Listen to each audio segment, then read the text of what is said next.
don't know how to read? I do, man. I got up over here. I can listen. Yeah, this is the front door.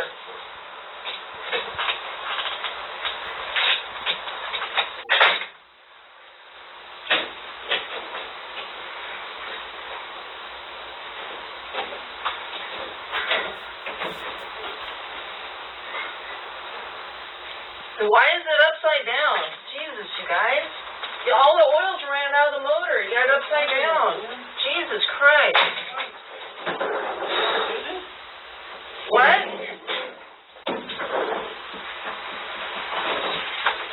You never turn a refrigerator upside down. You never turn a refrigerator upside down. Never do you do that.